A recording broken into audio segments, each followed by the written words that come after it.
61화 신종 코로나 바이러스가 6,500만 명의 사망자를 낼 수 있다.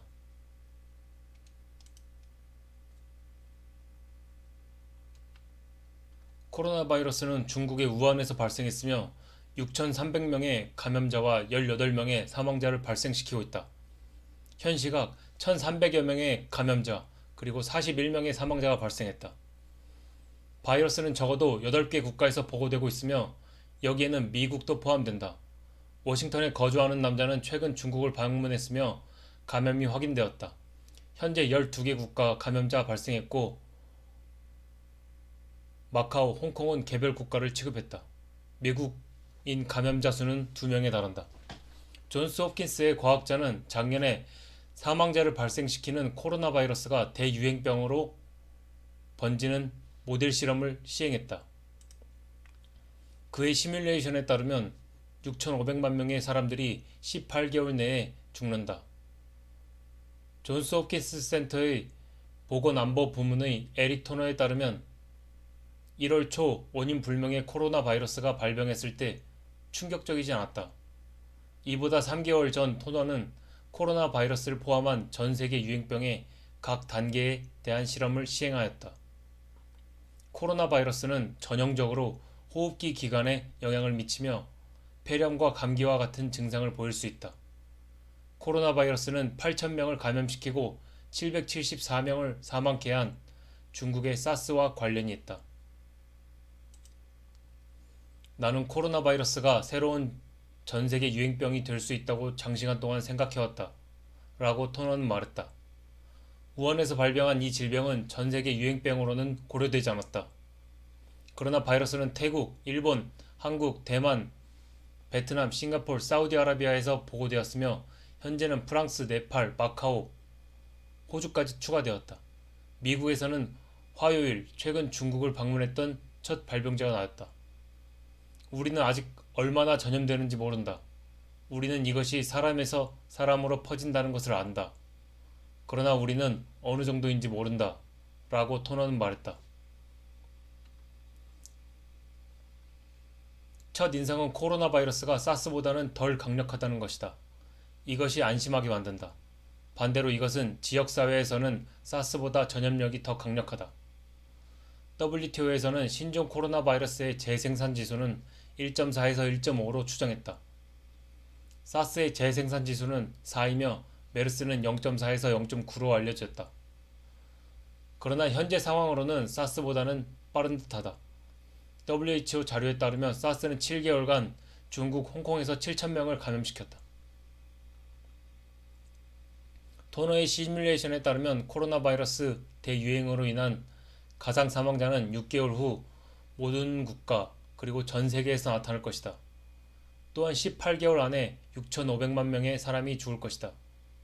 토너의 시뮬레이션은 가상 바이러스를 대상으로 시행되었다. 빌 앤 멜린다 게이츠 재단 그리고 세계 경제 포럼과 공동으로 분석한 것을 보면 이런 대유행 전염병은 브라질의 돼지 농장에서 일어날 것을 가정했다.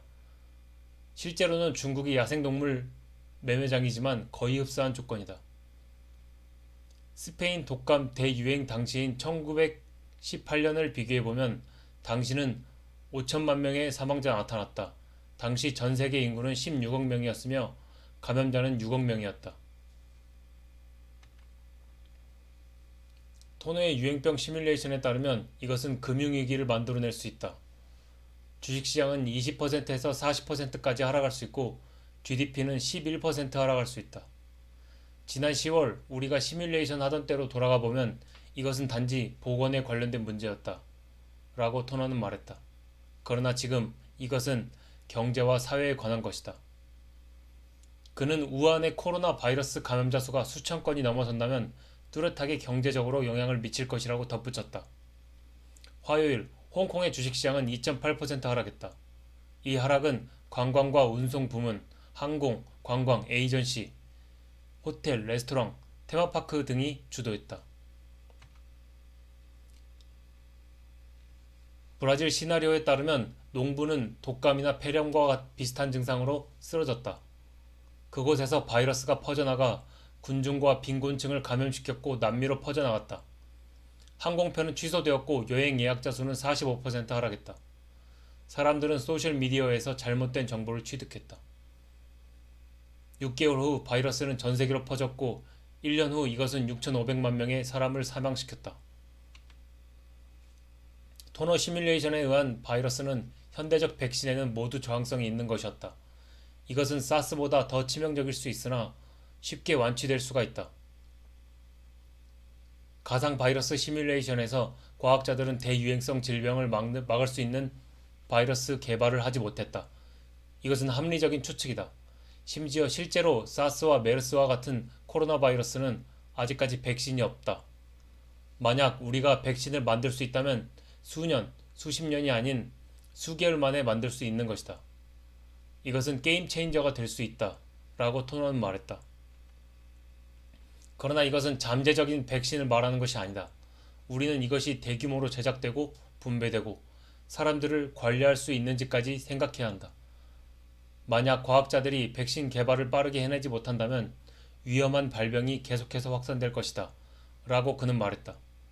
그것은 도시들이 더욱 붐비고 사람들은 야생을 잠식해 감염성이 있는 질병을 변식시켰기 때문이다.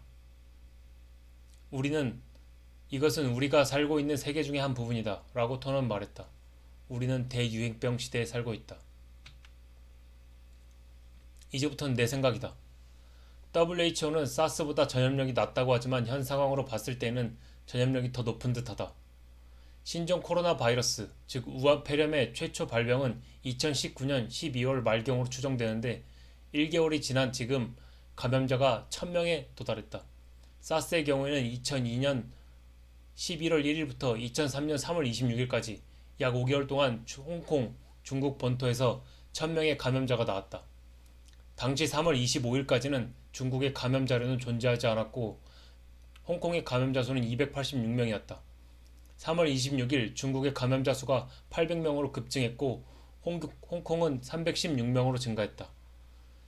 현재 상황이 당시와 비슷해 보이지만 속도는 더 빠른 듯하다. 단순 비교했을 때 약 5배 빠르다. 나는 아직까지 주식시장과 경제에 낙관적이다.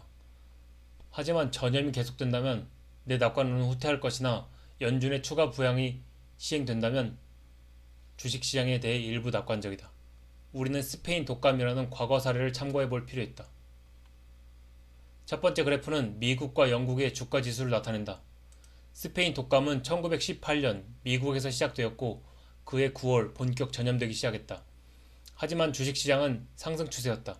1918년 말에서 1919년 초까지 6%의 조정이 있었지만 1918년 1월부터 1919년 1월까지 6.6% 올랐고 1918년 1월부터 1919년 12월까지 2년 동안은 38%가 상승했다. 두 번째 그래프는 미국의 주식시장과 산업생산지수를 비교한 것이다. 보다시피 산업생산지수가 부진함에도 주식시장은 상승했다. 현재 당시와 완벽히 같다고 할 수 없다. 현재 부채 비율이 매우 높고 서비스 섹터의 비중 역시 높으며 교통편의 발달로 이동이 매우 빠르고 광범위하기 때문이다. 세 번째 그래프는 연준 보유 모기지 채권 및 국채 보유액과 WTI 10년물 미 국채 금리를 비교한 것이다. 코로나 바이러스의 빠른 전염으로 인해 경기 침체가 발생하고 주식시장이 폭락할 수도 있다. 하지만 상황이 더 악화되어 10년물 미 국채 금리가 1.55% 이하로 하락하고 유가가 52달러가 깨지면 그리고 유로 달러 환율이 1.06에 도달하면 연준이 추가 완화 정책을 펼칠 것이다. 현재 미 국채 금리는 1.686%이고 WTI는 54.2달러, 유로 달러 환율은 1.1이다. 최근 들어 유가가 하락하고 장기 국채 금리가 하락하는 것은 코로나 바이러스가 디플레이션에 압박을 가하고 있음을 가리킨다. 상황이 심각해지고 연준이 이를 탈피하기 위해 양적 완화를 공식 선언하고 금리 인하에 나설 것이다. 다만 나는 주식시장이 폭락할 경우도 생각하고 있으나 이때는 금이 꽤나 좋은 방어자산 역할을 해줄 수 있을 것으로 생각한다.